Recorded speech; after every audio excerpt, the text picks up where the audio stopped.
So Sagar గారు ఉన్నారు, రైతు సంఘ నాయకులు. సాగర్ గారు, ఈ ధరణి నుంచి ఏవైతే సమస్యలు ఎదురయ్యాయో రైతులకి అలాగే భూ యజమానులకి, అవన్నీ కూడా మొత్తం ఎలాంటి ప్రాబ్లమ్స్ వాళ్ళు ఫేస్ చేశారో అవన్నీ కూడా పునరావృతం కాకుండా ఉండడం కోసము చాలా పరిశీలించి మేధావులు అలాగే రిటైర్డ్ ఆఫీసర్స్ అవ్వచ్చు, పొలిటీషియన్స్ అవ్వచ్చు, వీళ్ళందరి సూచనలు సలహాలతో మళ్ళీ కొత్తగా భూభారతి అనేటువంటి బిల్లును తీసుకొస్తోంది. సో దీనివల్ల ఏదైనా ప్రయోజనం ఉంటుందా గత బిల్లుతో పోలిస్తే, గత పోర్టల్తో పోలిస్తే?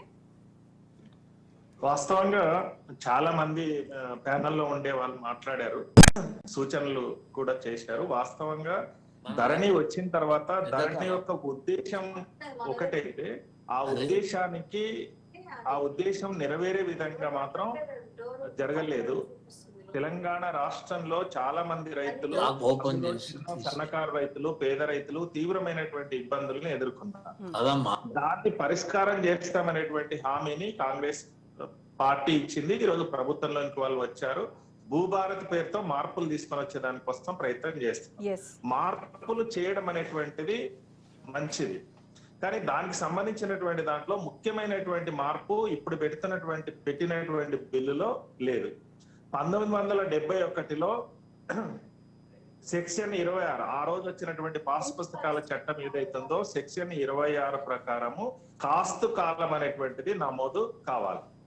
దాన్ని ధరణి పోర్టల్ వచ్చేటప్పటికి బీఆర్ఎస్ ప్రభుత్వం కాస్తు కాలాన్ని తొలగించింది.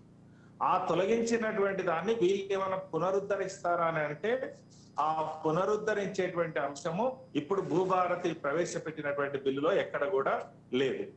రెండోది, ఈ కాస్తు కాలాన్ని పునరుద్ధరించడం అనేటువంటిది ఒక ముఖ్యమైనటువంటి అంశం. రెండవది, ఆ రోజు బీఆర్ఎస్ ప్రభుత్వం తీసుకొచ్చినటువంటి ధరణి వల్ల జరిగినటువంటి లోపాలు ఏవైతున్నాయో ఆ రోజు ఎవరి అభిప్రాయాన్ని తీసుకోలేదు. అఖిలపక్ష సమావేశాన్ని వేయడం కానీ లేదా రైతు సంఘాల సమావేశాలు వేయడం కానీ చేయలేదు. వీళ్ళు కూడా సేమ్ అఖిలపక్ష సమావేశాన్ని కానీ బిల్లు పెట్టే ముందే ఆ సమావేశాలు కనుక నిర్వహించి అందరి అభిప్రాయాలు తీసుకొని కనుక వెళ్ళగలిగితే ఉపయోగకరంగా ఉంటది. ఈ పని వీళ్ళు చేయలేదు. మూడోది, సమగ్ర భూ సర్వే జరగాలి.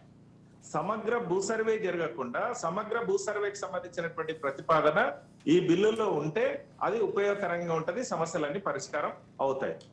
సమగ్ర భూ సర్వే సంబంధించినటువంటి అంశం కూడా వీళ్ళు ప్రవేశపెట్టినటువంటి దాంట్లో లేదు.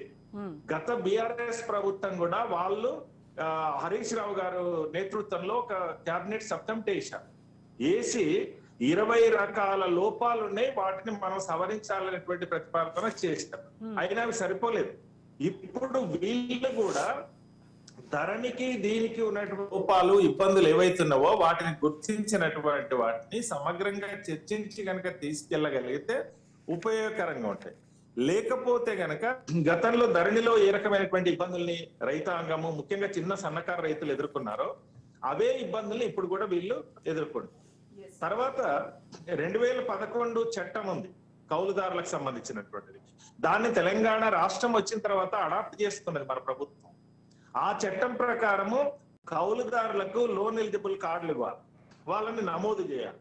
నమోదు చేయాలన్నా కూడా ఖచ్చితంగా కాస్తు కాలం అనేటువంటిది కంపల్సరిగా ఉండాలి. అది లేదు. కాబట్టి మేము కోరుతున్నటువంటిది ఏంటంటే ధరణిలో ఉన్నటువంటి లోపాలని సవరణ చేస్తామనేటువంటిది మీరైతే ప్రతిపాదన చేశారో దాంట్లో కొన్ని మార్పులు తీసుకొచ్చే దానికోసం ఇప్పుడు గతంలో తహసీల్దార్కి లేదు, ఇప్పుడు తహసీల్దారు ఆర్డీఓకి పెట్టారు, కలెక్టరు సిసిఎల్ఏ గతంలో ఉంది, ఇప్పుడు ట్రిబ్యునల్ గతంలో ధరణి ఉన్నప్పుడు కూడా పెట్టారు, ఇప్పుడు ఈ ప్రభుత్వం కూడా ట్రిబ్యునల్ పెట్టింది. ఇప్పుడు ఆచార్య గారు చెప్పినట్లు సాదా బైనామాలకు సంబంధించి తెలంగాణ రాష్ట్రంలో అత్యధికంగా కాగితాల మీద రాసుకునేటువంటివి ఉన్నాయి. వాటిని నమోదు చేయమని గతంలో అడిగారు, చేస్తామనేటువంటి హామీ ఇచ్చారు. అది దానికి సంబంధించినటువంటి ప్రతిపాదన కూడా ఇక్కడెక్కడ లేదు. తర్వాత ప్రభుత్వ భూములకు సంబంధించి ఇప్పుడు వీళ్ళు చేసినటువంటి మార్పులు ఏంటంటే, ఇప్పుడు సీలింగ్ భూములు ఏవైతే ఉన్నాయో ఎస్టేట్ల రద్దుకు సంబంధించి 1948లో వచ్చినటువంటి ఎస్టేట్ల రద్దుకు సంబంధించినటువంటి భూములు అవి ఎవరైనా సాగులో ఉంటే అవన్నీ కూడా ఇప్పుడు బిల్ చేసిన దాని ప్రకారం అవన్నీ రద్దయి ప్రభుత్వ భూములుగా నమోదయ్యేటువంటి అవకాశం ఉంది. మళ్ళా ఒక కొత్త సమస్య వస్తుంది. తర్వాత ఇనాం భూములకు సంబంధించి ఇనాములు గతంలో ఇచ్చినటువంటి ఇనాం భూములకు సంబంధించినటువంటి ఇనాం రద్దు గత కాంగ్రెస్ ప్రభుత్వం చేసింది మొత్తం దేశవ్యాప్తంగా.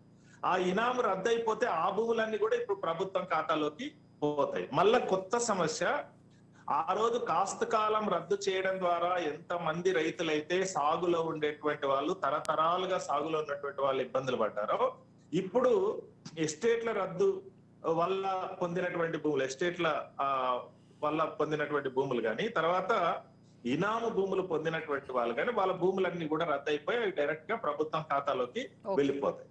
వీళ్ళు ఎక్కడ కూడా సమగ్ర భూ సర్వే చేయకపోతే, ఫీల్డ్ ఏంటి అనేది తెలియకపోతే, కాగితాల కేసీఆర్ ప్రభుత్వం ధరణ తీసుకొచ్చేటప్పుడు కాగితాల మీదనే కంప్యూటర్లని చేశారు. దానివల్ల ఇబ్బందులు వచ్చినాయి, ఎక్కువ ఇబ్బందులు. ఇప్పుడు వీళ్ళు కూడా సేమ్ ఇదే చేస్తే రైతాంగం పెద్ద ఎత్తున ఇబ్బందులు ఎదుర్కొంటారు. కాబట్టి సమగ్ర భూ సర్వే అనేటువంటిది దీనికి రైట్. ఆ సమగ్ర భూ సర్వేకి కాంగ్రెస్ ఓకే అంటుందా? అలాంటి ఆలోచన ఏమైనా చేస్తుందా? మనము మోహన్ గారితో మాట్లాడదాం. మోహన్ గారు, సమగ్ర భూ సర్వే చేయింది సేమ్ మళ్ళీ అవే లోపాలు మళ్ళీ పునరావృతం అవుతాయి. సమగ్ర భూ సర్వే, అలాగే ఇంకొకటి ఏంటంటే సమగ్ర ప్రజాభిప్రాయ సేకరణ కూడా జరగాలి. ఇప్పుడు రైతులకు ప్రజలకు మంచి జరిగితే అందరూ స్వాగతిస్తారు ఇల్లుని, కానీ సేమ్ అవే ప్రాబ్లమ్స్ మళ్ళీ కంటిన్యూ అయితే మాత్రం దానివల్ల నిష్ప్రయోజనం ఏమీ లేదు. అలాంటిది మరి కాంగ్రెస్ పార్టీ